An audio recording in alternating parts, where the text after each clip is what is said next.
at the forefront of politics. Our enemy is Trump. He is the enemy. We got to unite. If we're not a united party, we lose to Trump.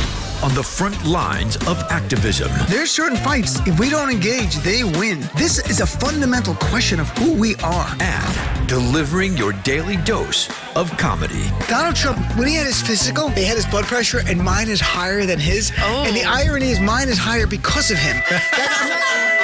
From the blue wave. We flipped. Enough seats to take control of the House. We control the House. To 2020 and beyond. This is the Dean Obeidallah Show on Sirius XM Progress, Channel 127. And welcome to the show, brothers and sisters of the Resistance. Wednesday, June 5th. I'm Dean Obeidallah, hoping to be your MBFF, as always. I'm on Twitter all the time, folks. I'm always there. If you're on Twitter, you know I'm not kidding. I'm there just waiting for new friends at Dean Obeidallah. Facebook.com/Dean of Radio. Drop me an email, dean@deanofradio.com. We have an amazing amount of great guests tonight. I'm not kidding you. It's packed. In fact, we have less time to take phone calls, so I'm going to keep my little monologue here at the top shorter so I can still speak to you. Because to me, I'm going to be sincere. The highlight of my show is speaking to listeners. Because I'm very curious every single night about what the progressive base thinks about an issue. As Democrats, progressive, center, left, just center, whatever you are as a Democrat, I am interested in what people are thinking. I've got my opinions. They're pretty clear. So I'm going to keep this shorter. We'll take some calls, and Julian Castro, 2020 Democratic candidate, will join us at the bottom of the hour, and then a whole lot of other guests, and we'll talk about that in a second. But first, Colbert with a little humor. Here is Colbert last night talking about Donald Trump's press conference in London, talking about tariffs on Mexico. So here's clip number 1. Today, Trump was asked about those tariffs, and here's what he said. Mexico shouldn't allow millions of people to try and enter our country, and they could stop it very quickly. And I think they will. And if they won't, we're going to put tariffs on. And every month, those tariffs go from 5% to 10% to 15% to 20% and then to 25%. We're going to jack up everything Mexico. Cinco de Mayo is going to be 10 de Mayo, then 15 de Mayo, and you get the idea. But Trump has faith in Mexico's government. I think Mexico will step up and do what they should have been done. And I don't want to hear that Mexico is run by the cartels and the drug lords and the coyotes. I don't want to hear about that. A lot of people are saying that. Yeah, a lot of people are saying that. For instance, me just now saying that. Who else? The guy I shave in the morning in the mirror. He always says it. Then he calls me bald and paints me orange. So it is only Trump. Trump literally today made up, I'm not kidding, it's not exaggeration, it's not a joke. He made up a quote that Kevin McCarthy, the GOP leader in the House, allegedly said. He didn't say it, and he put it in quotes and put it on Twitter.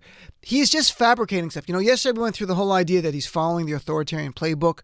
The idea, don't believe your ears or your eyes, believe me first. And he does it time and time again. And then, I guess by one little clip, I found this interesting and amusing. He's with Piers Morgan, his BFF, and the Vietnam War comes up, and Piers Morgan asks Trump about his not serving. So let's hear clip number 2. You were not able to serve in Vietnam because of a bone spur condition in your feet. Do you wish you'd been able to serve? Would you like to have served your country? Well, I was never a fan of that war, I'll be honest with you. I thought it was a terrible war. I thought it was very far away. Nobody ever, you're talking about Vietnam, and at that time, nobody ever heard of the country. It's so sad that war was inconvenient for Trump. I mean, if it was like on a place convenient for him, he would have went like if it was on like a golf course. I would have been there on a golf course. I would have played the back nine and shot people. Or maybe they could have the next war like in New Jersey where he can just drive over. Can you believe that he literally said, I thought it was very far away and no one ever heard of the country. I can't even imagine if people who are veterans who served in Vietnam or had family members who served and they hear this garbage that it was very far away. It was a horrible. I was never a fan of the war. What wars was he fans of? Vietnam War, hashtag low energy war, hashtag too far away. This is the man in the White House. This is a punchline. This guy was a celebrity con man. Oh my God. You really. And what's remarkable is that Donald Trump was today as healthy as ever. The healthiest guy in the world, just ask him. But in his 20s, not healthy enough to serve in our military. So Trump remarkably got more healthier. He's more healthy at 72 than he was at 20. He's the Benjamin Button of presidents, this guy. Just getting younger and healthier every day while the rest of us get older.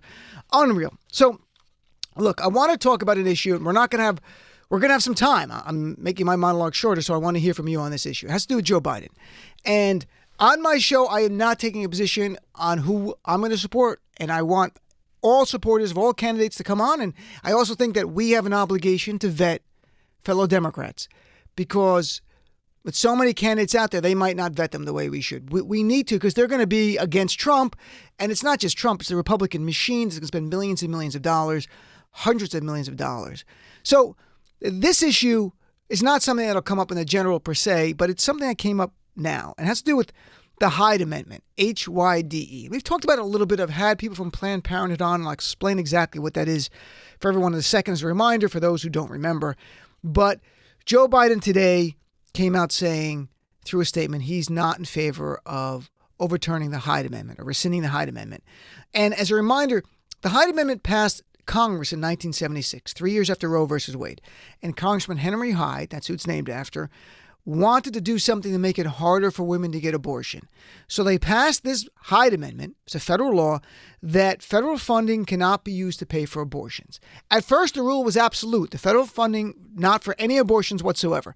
It got chipped away over the years to then you can get federal funding, Medicaid funding for life of the mother. And then they made exceptions for rape or incest. They were out in the early 90s. So right now, if it's not one of those exceptions, if a woman is poor and doesn't have the money to afford an abortion, she cannot get Medicaid funding for this abortion.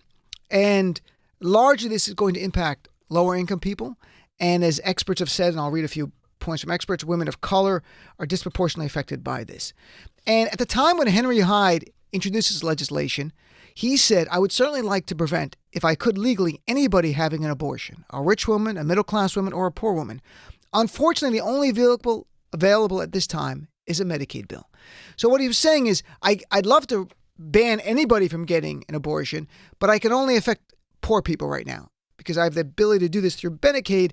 So that's what the Hyde Amendment is. It is basically saying Christian Sharia law. Again, this is another example of Christian Sharia law where you have these men saying, this is my religious beliefs and I'm going to impose it on everyone. I'm going to do it by the force of law. So what happened is Joe Biden was asked, it came up, and they asked his campaign about does he support the Hyde Amendment? Because there was a sense that he either supported or for rescinding it. So they go to the campaign, and this morning it comes out. There's no disputing. They gave the same answer to every single news outlet. They said Joe Biden has not changed his position on the Hyde Amendment. He said he does not want to overturn it, does not want to rescind it.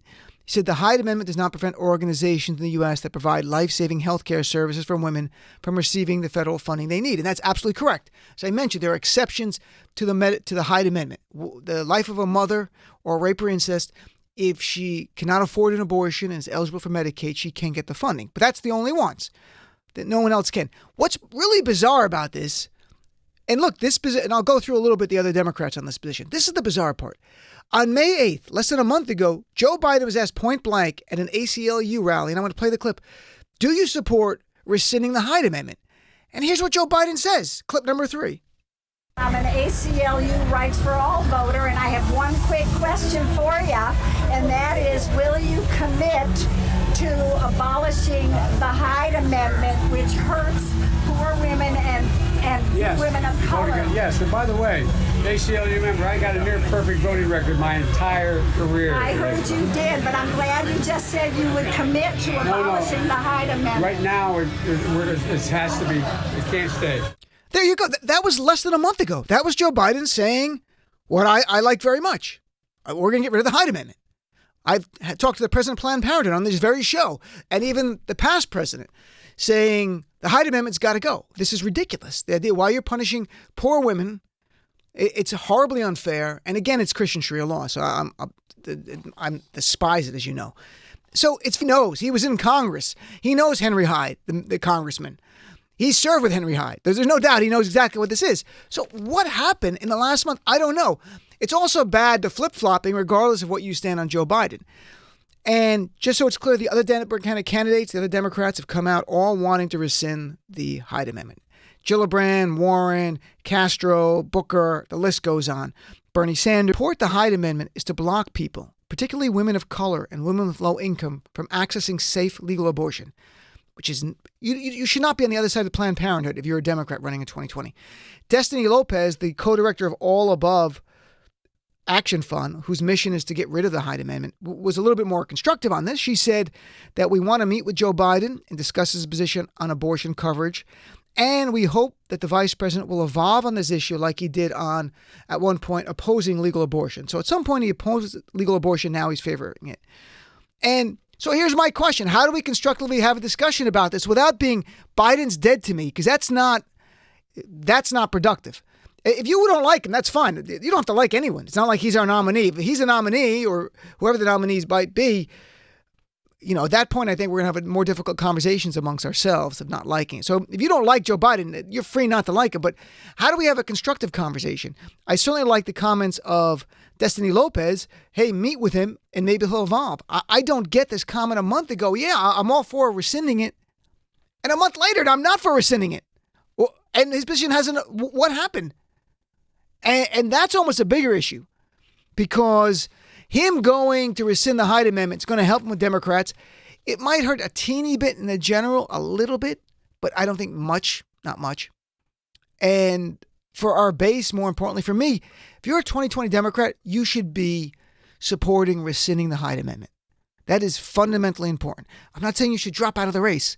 Like, we had John Delaney on Monday, and AOC's like, well, if you don't want Medicare for all, you got to drop out. That's different. You decide who gets to drop out by voting in the primaries. We all get to decide that.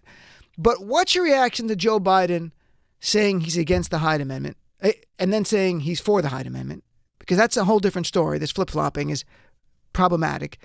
And we don't need candidates making small, unforced errors today in June, because is that a coming attractions of what you might see a year from now in June, when everything is hyper-focused by the media. They will go crazy over this, the media, the flip-flop.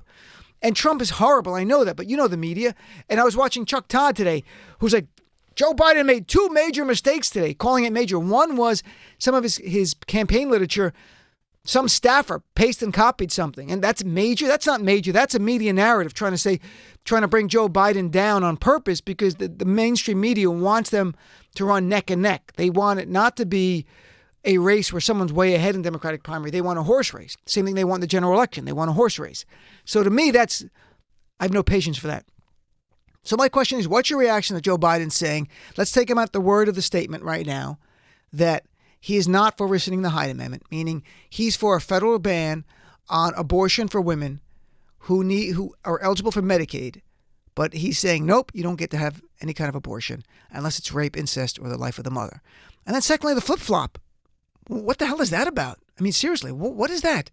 The guy's been in politics too long to be flip-flopping a month into your campaign on an issue. You can't, you got to be better. You got to be better, because we need you to be almost perfect to beat Trump. That's what I want. Like, you got to be great. So get your mistakes out of the way now. That's fine. But I fear, could this be coming attractions, or is this a one-time aberration? If it's a one-time thing, fine. He made a mistake, we move on. But if you start doing more screw-ups like this, I'm telling you, his numbers start going down and the whole field is in play. And that's fine with me, honestly. But for him and those who like Biden, this is a concern. So 866-997-474. Let's take a quick break. Come back, take some calls right after this. Look, it's time the media start calling out Trump's false statements for what they are. Lies. Trump is a liar. And by the looks of it, he's lying every day and twice on Sundays. The Dean Obadala Show.